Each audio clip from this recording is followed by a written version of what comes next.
Breaking down every game, every day in Major League Baseball. This is the Baseball Betting Show. Here is your host, Greg Peterson. A warmer from the low. Welcome to lovely Las Vegas for the Baseball Betting Show with myself, Greg Peterson, now part of the VSiN Family Podcast. We've got an excellent podcast for you. We're going to be chatting in a few minutes with one of our good friends, Curtis Rogers. He does a tremendous job over at 710 Seattle Sports. He is the Seattle Mariners pre- and post-game host.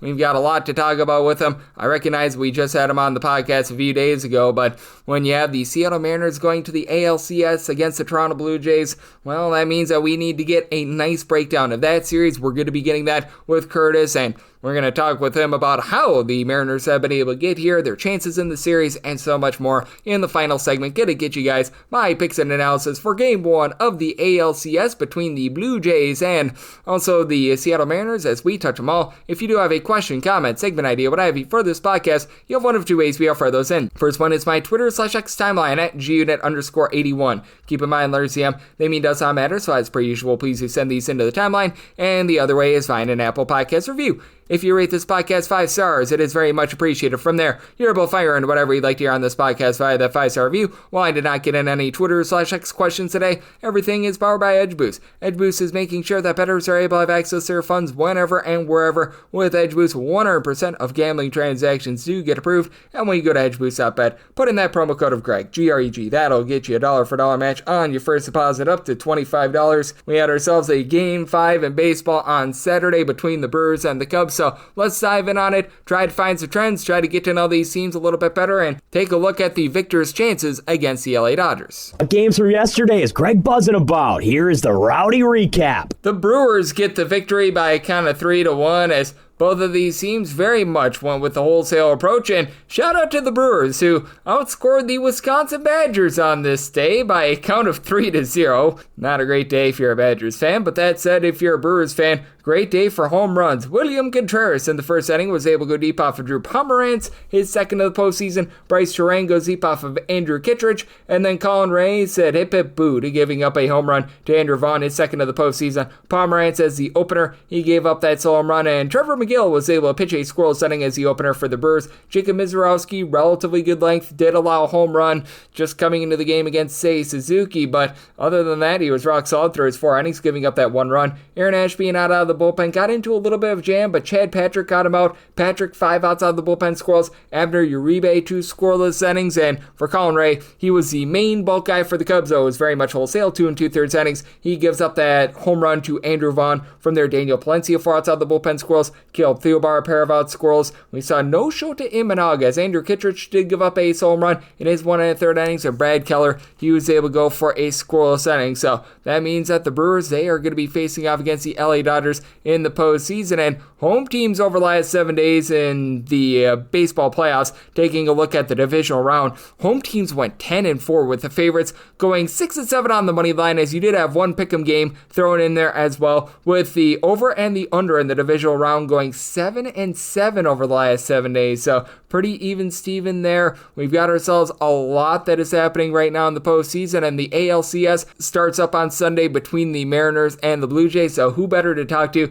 than our good buddy Curtis Rogers? He does such amazing work over at 710 Seattle Sports as the Mariners pre- and post-game host. He joins me next on the Baseball Betting Show with myself, Greg Peterson, now a part of the VSiN Family Podcast. Breaking down every game, every day in Major League Baseball. This is the Baseball Betting Show. Here is your host, Greg Peterson. And we're back here in lovely Las Vegas for the Baseball Betting Show with myself, Greg Peterson, now part of the VSiN Family Podcast. Always great to be joined by this man, one of the best guests I could have on right now, because we've got ourselves 2 series remaining, and we've got 1 game going down on Sunday between the Mariners and the Toronto Blue Jays. So who better have on than our good friend Curtis Rogers, who does such an amazing job over at 710 Seattle Sports. He is a pre- and post-game host for the Seattle Mariners, so he's had a front row seat to all of it. Does amazing work as well with the Seattle Kraken, the Seattle Seahawks, Washington Huskies. If it's out there in the Pacific Northwest, he's doing an amazing job of covering it all. You're able to follow Curtis on the old Twitter/X at a kid from Kent, along with Instagram for that same handle as well. And Curtis, always great to get you aboard. Thank you. Greg, always happy to hop on with you. And yeah, it just continues up here in the Northwest. We're in uncharted territory. It's 24 years since the Mariners last played in a league championship series. I was 10 years old the last time it happened. Jeez. So just a fifth grader. Now I've got two children. I'm happily married. I have a 401k. I mean, it just feels like everything about my life now compared to where it was the last time the Mariners were playing in the ALCS. It could not be any more different. But obviously, the people up here in Seattle and in the Pacific Northwest just going crazy with it. And going to be an interesting series, especially against the Blue Jays, where in the regular season, at least, Blue Jays fans have made a really big point of traveling down from Canada to make their presence felt here in Seattle. I wonder how much that's going to kind of factor into things here in this series, but with tickets not being available for very long, kind of hard to make a pilgrimage like that if you're a Blue Jays fan. Obviously, the diehard fans would probably do so, but it's going to be a crazy, crazy next couple of weeks here on the American League side of things. Oh, it certainly is going to be. It's going to be so much fun to take a look at. And how do you take a look at this series? Because let's call it what it is. The least likely game for the Mariners to take, in my opinion, is going to be game one with Bryce Miller going out there. And Bryce Miller in his one start against the Blue Jays this season gave up 7 runs in 5 innings. That's not great to say the least, but certainly with the Seattle Mariners, it was all hands on deck in that 14-inning thriller against the Detroit Tigers. So might have a few guys like Edward Bizardo through 2 2/3 innings unavailable for this game. But for the Seattle Mariners, how do you take a look at the overall outlook? Because I think that it actually plays to their advantage now that it's a 7-game series rather than a 5 or a 3-game series with all the, shall we say, arms that they had to expend in game number 5. Yeah, and I think another thing, too, that is going to help them out probably midway through the series is the return of Brian Wu. It sounds like he is on his way back. He threw out flat ground on Thursday of this last week. Sounds like everything went well. The anticipation is that he will be added to the ALCS roster at some point. Now, when you do add somebody to the ALCS roster, you got to take somebody off, and then that makes that person ineligible for the following round. So I would imagine the Mariners are going to probably start their ALCS roster with probably a bullpen arm from AAA. And then once Brian Wu is healthy and ready to go midway through the series, I'm guessing probably like game 3 or game 4, we could see him. That might be where you see Brian Wu return and you say au revoir to whoever was on the taxi squad or whatever until the World Series. But that will be huge. And you mentioned just kind of moving things to a 7-game series now. Yes, Bryce Miller is going to get the ball in game number 1. I would imagine you're going to see probably Bryce Miller, maybe Emerson Hancock, 2 guys who started a bunch of games for the Mariners this year, probably piggyback off one another just so that they can get through the majority of the game without having to use any more of those bullpen arms. I would anticipate seeing Carlos Vargas pitching in game 1 as well. He pitched in game number 1 in the series, in game number 4 of the ALDS. He was the losing pitcher in game number 1. I would imagine seeing him. He's a kind of a classic middle reliever type. I wouldn't really anticipate seeing many of the high leverage guys like Matt Brash or Andres Munoz. I think game 2, you'll probably end up seeing, my guess is Luis Castillo in game 2, and I get that he just pitched in game 5 of the ALDS, but only threw 15 pitches.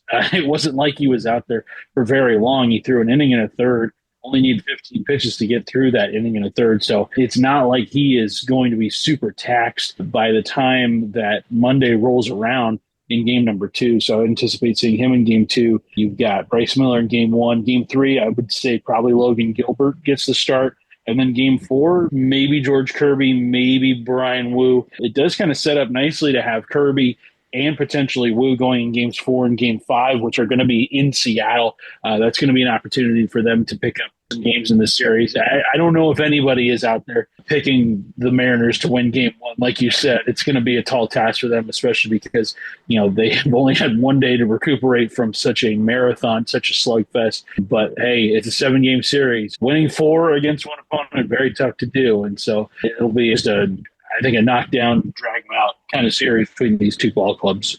Oh, it is going to be a really fun series, and what we're going to be getting is going to be absolutely fun, as we do have Curtis Rogers, who does such amazing work over at 710 Seattle Sports, joining me right here on the Baseball Betting Show. And when it comes to the series, I do think that there's a lot of fascination as to how things are going to be shaking out. And for the Seattle Mariners, how big of a luxury is it that they do have a guy like a Bryce Miller? Because while Bryce Miller has not had the world's greatest season, 2 years ago he was much better, this year has very much been riddled by injuries. There's not a lot of teams in the postseason, like I am the Brewers, the Dodgers, and the Blue Jays. I don't know if they would be able to go this deep and have a I think that this is the proper word here, presentable starter like they will have for Bryce Miller in game number 1. Yeah, it's very rare that a number 5 starter has the kind of talent that Bryce Miller has. Obviously, the injuries this year really hindered his ability to reach his fullest potential this year, and that's why the ERA is so high. But when he's on, he's one of the best pitchers in the Mariners rotation. I mean,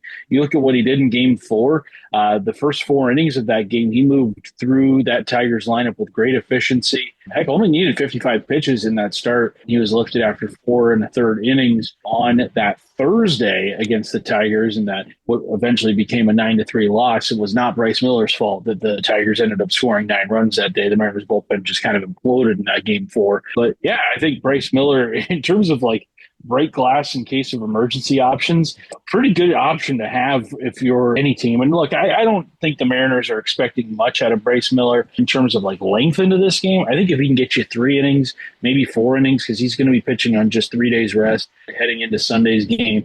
And look, Miller, he made it known to Dan Wilson prior to Game 5, like, hey, if you need me in this game at any point, I am available. And he had just pitched 48 hours prior to that Game 5 on Thursday. So he was letting, Dan Wilson know that he could have come in if things got even crazier than what had happened in Game 5. So good to see that mentality out of him, especially considering the year that he has had. But I think this Mariners rotation right now, once you get past this tough Game 1, I think things kind of start to slot in pretty normally, or at least, getting back into their favor. And who knows, maybe you steal one of these first 2 games in Toronto, set yourself up nicely for a guaranteed 3 games in your own ballpark, because when it switches to a 7-game series, you get 3 in a row in your own ballpark. So if you steal one, all of a sudden now you're in the driver's seat in that series if it's heading back to your ballpark. Yep, that is going to be so massive, and it is going to be a really interesting series, to say the least. And Curtis,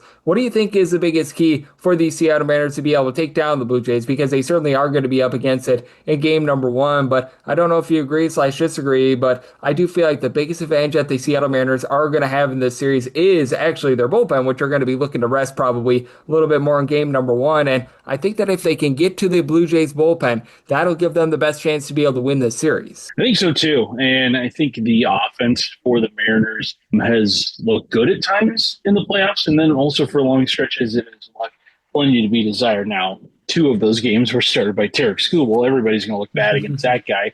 But, you look at their offense in game 1 of that ALDS, only Julio Rodriguez and Cal Raleigh had hits for the Mariners. Now, they nearly pulled off the victory just with those 2 guys alone. But still, you're going to need a more well-rounded effort offensively. Randy Arozarena and Gino Suarez, those are 2 bats that I'm looking at right now that really need to get something going. I know Gino hit a home run in Game 3 of the ALDS, but outside of that, had a pretty quiet series against the Tigers. Yeah, you mentioned going up against that Toronto bullpen. Yeah, the Mariners can absolutely make something happen against them, especially because that Blue Jays bullpen just is not necessarily one that I look at and say, oh no, game over when these guys start coming in. They do have talent, sure, but I would not say that any of them are guys that really strike fear into you. I mean, you look at Jeff Hoffman, he's got 33 saves on the year, but an ERA up over 4. Like, that is not something that is going to be, good to have in those big time situations. Now,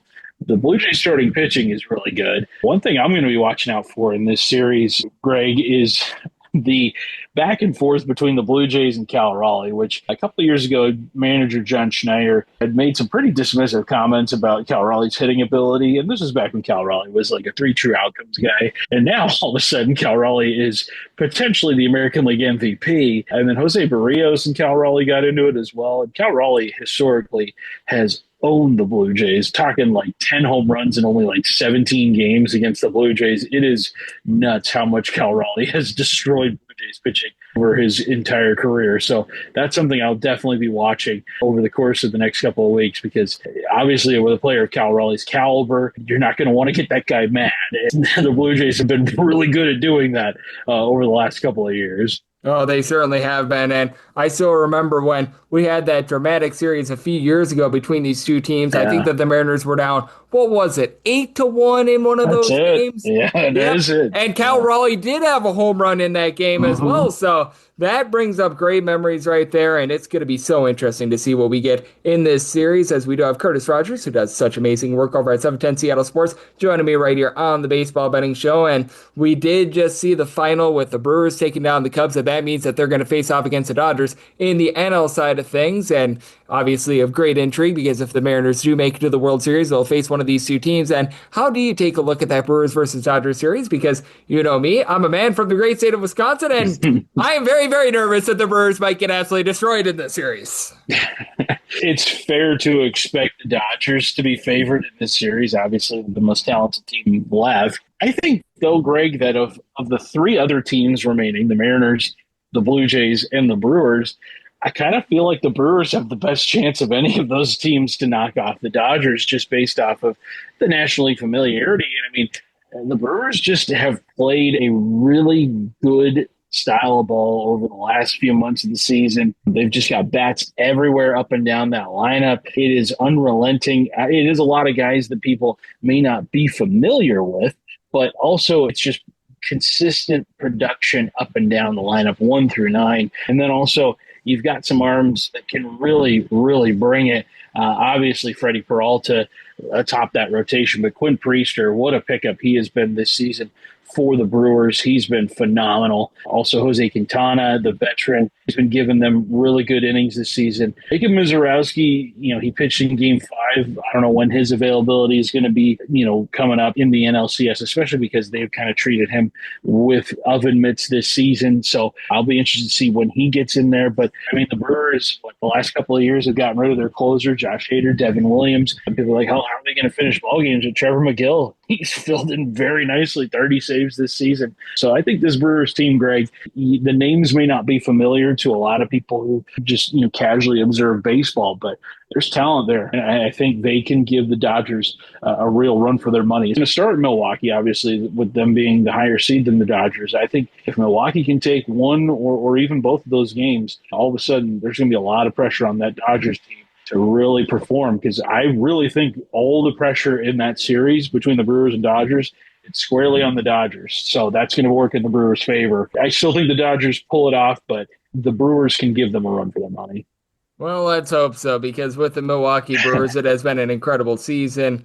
The last time the Brewers made it this far, they did lose to the LA Dodgers. I remember that series very, very well, and I know you remember the Blue Jays versus Mariners series very, very well. So we're turning back the clock with regards to these series, and Curtis, I know that you're hard at work taking a look at so much out there in the Pacific Northwest, doing a great job with all of your Mariners work, doing a great job with the Seattle Seahawks. Kraken season has just started as well, so you're doing it all so well. Love to get people at home know what's all on tap for you and how people can follow along on social media and other platforms. Yeah, we roll along up here with just all the craziness, and the Mariners advancing their first ALCS in 24 years. So this is the place where you want to be to find the best Mariners coverage in town, or at least not just in town, all across the country. And check us out at seattlesports.com, on our YouTube page. Seattle Sports is where you can find us. Got all sorts of videos and interviews, all sorts of clubhouse interviews from the clincher on Friday night, and then obviously sending our team up to Toronto, and we'll be covering the series there for the Mariners, and it's going to be a lot of fun, and it's something 24 years in the making here in Seattle, and hopefully continue with the World Series appearance. And Greg, always appreciate hopping on with you. I can't wait for our next conversation. Maybe we'll be previewing a World Series. Who knows?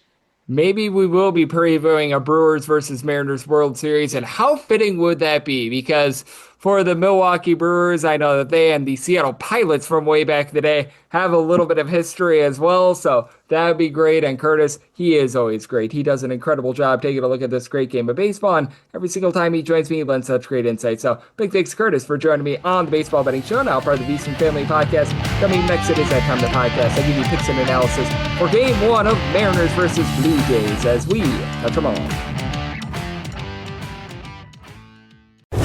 Breaking down every game, every day in Major League Baseball. This is the Baseball Betting Show. Here is your host, Greg Peterson.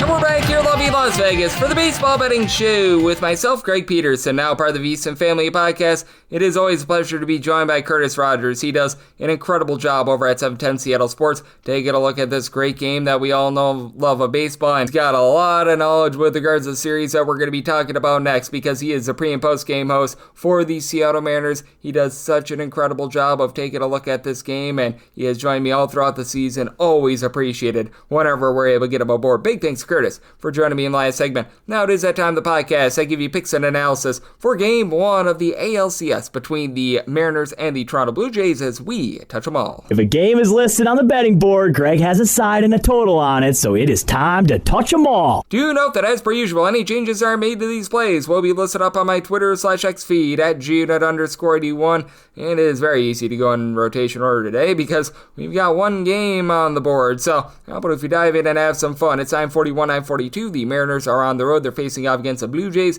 Kevin Gausman goes for the Jays. Bryce Miller for the Seattle Mariners. 7.5 is the total. Over is -115 to -120. Under is even to -105. -156 to -165. Number on Toronto, and between +134 to +145 on Seattle. Right now, that run line price is right around about +130, +135 on the Blue Jays, and that's where I landed. I need at least a +125 to take a shot on the Jays. I was willing to go up to like a -158 on the money line, but with the way that the Blue Jays are hitting right now, I just feel a little bit better about taking the run line rather than the money line. As for this Blue Jays team, if you look post All-Star break, so that's 70 games between the postseason and the end of the regular season. Ever since the All-Star break, they've been averaging 5.6 runs per game. That is the most in all of baseball. Flagger Jr., 3 home runs in that previous series against the New York Yankees. Just absolutely rock solid. And Bryce Miller, he's been giving it up. 5.68 ERA during the regular season, 1.7 home runs, 3.4 walks per 9 innings.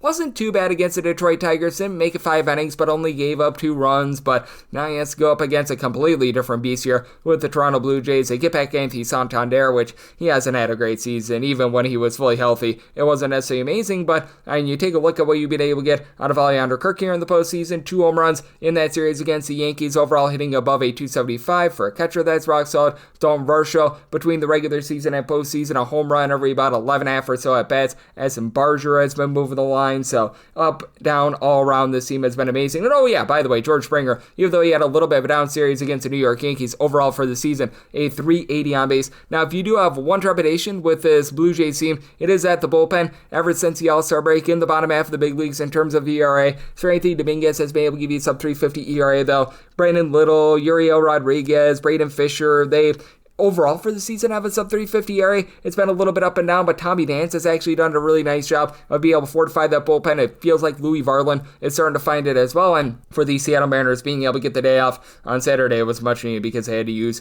pretty much every single arm that they've got. And I think the top guys have been very solid in this bullpen. Edward Bizardo, who threw 2 2/3 innings, so he might not be available here in this game, but he, along with Matt Brash, Andres Munoz, Gabe Spire, these guys have all been able to give you a sub 3 ERA during the regular season and the postseason, so these guys have really been able to come through on that front. But I do have my trepidations with Bryce Miller, and they're going to need to try to get to a guy in Kevin Gausman who has given up 2 earned runs or fewer, and now 13 out of his last 18 starts between the regular season and the postseason. Now, if there's a team that's able to do so, it's the Mariners, who are averaging 5.1 runs per game away from home. That is a top 4 mark in all baseball. You saw Jorge Polanco take Tariq Skubal twice in that series against the Detroit Tigers. Cal Raleigh, big dumper between the regular season and the postseason, 61 home runs, over a 350 on base.